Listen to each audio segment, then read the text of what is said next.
Hello મિત્રો, હું છું માસધારી યુટ્યુબર. તો મિત્રો, આજે હું આવી ગયો છું લાઠી મારા મામાના ઘરે. તો મિત્રો, આજે આપણે લાઠી નગરી એટલે કે કલાપી નગરીની એક નાની એવી ઝલક જોશું. તો મિત્રો, તમે લોકો વિડીયો સાથે જોડાઈ રહેજો અને જો વિડીયો ગમે તો લાઈક કરજો, શેર કરજો અને જો હજુ સુધી સબસ્ક્રાઈબ ન કર્યું હોય તો સબસ્ક્રાઈબ પણ કરજો. તો ચાલો મિત્રો, લાઠીમાં એન્ટર થતાની સાથે જ રેલવે ફાટકની એક્ઝેક્ટ બાજુમાં રિટાયર્ડ એર માર્શલ જનક કુમારનો બંગલો આવેલો છે. તમે લોકો જોઈ શકો છો.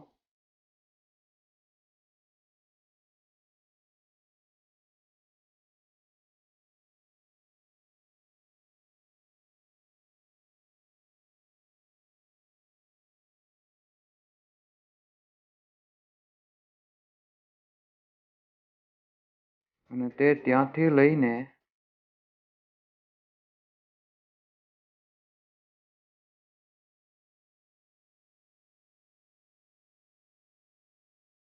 છેક અહીંયા સુધી લાંબો છે. મિત્રો, લાઠીમાં પહેલેથી જ ચારે દિશામાં એક એક દરવાજા આવેલા છે. જેમ કે ઉત્તરમાં ચાવણ દરવાજો, દક્ષિણમાં લુવારિયા દરવાજો, પૂર્વમાં શાહ ગોરા પીરનો દરવાજો અને પશ્ચિમમાં ગાગડિયાનો દરવાજો.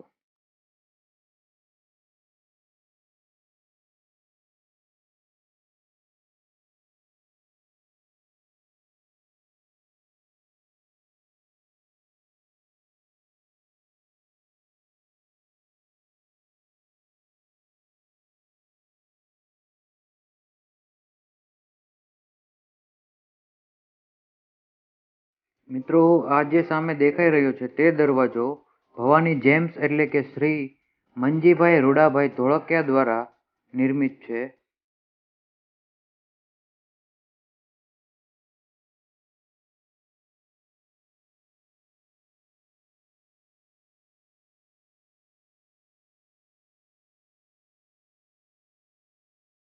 અને અહીંયા ડાબી બાજુ શ્રી સંતોકબા લાલજી દાદા ધોળકિયા ટ્રસ્ટ દ્વારા સંચાલિત દવાખાનું આવેલું છે, જે લાલજી દાદાના વડલા તરીકે ઓળખાય છે. અને અહીંયા રાહત દરે દર્દીઓની સેવા થાય છે.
મિત્રો, આ છે ચાવણ દરવાજો.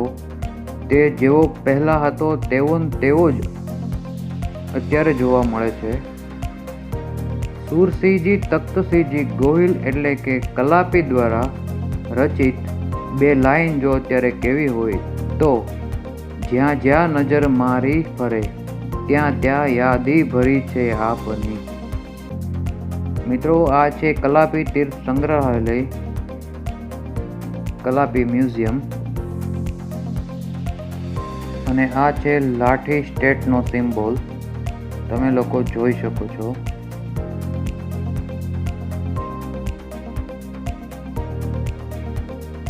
મિત્રો, આ છે શાહ ગોરાપીરનો દરવાજો, તે લાઠીની પૂર્વ દિશામાં આવેલો છે અને લાઠીની પશ્ચિમ દિશામાંથી જો આવીએ તો અહીંયા ગાગડીયો નદી વહી જાય છે, તમે લોકો જોઈ શકો છો.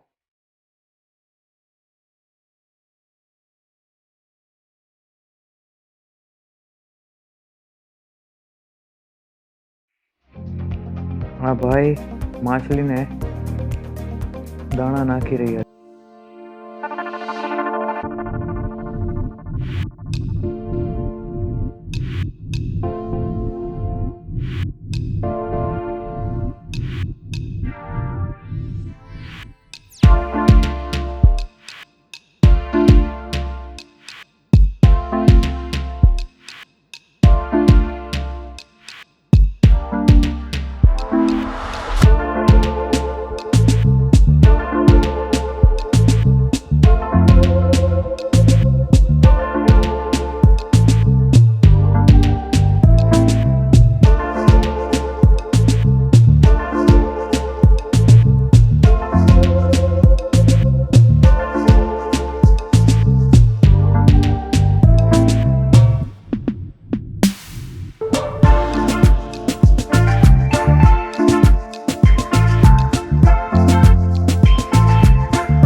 તમે જોઈ શકો છો ઘણું બધું ઊંચું આવી ગયું છે નવું રેલવે સ્ટેશન. અત્યારે કામ શરૂ છે.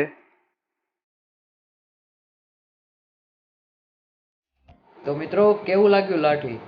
મિત્રો, હજુ આપણે નેક્સ્ટ વિડીયોઝમાં લાઠીના નામાંકિત સ્થળોની પણ મુલાકાત લેવાની છે. તો મિત્રો, ચેનલમાં આપેલ બેલ આઇકોન પર ક્લિક કરો, જેથી મારા નેક્સ્ટ વિડીયોઝ આવે તો તમને નોટિફિકેશન મળે. તો ત્યાર પૂરતું આવજો.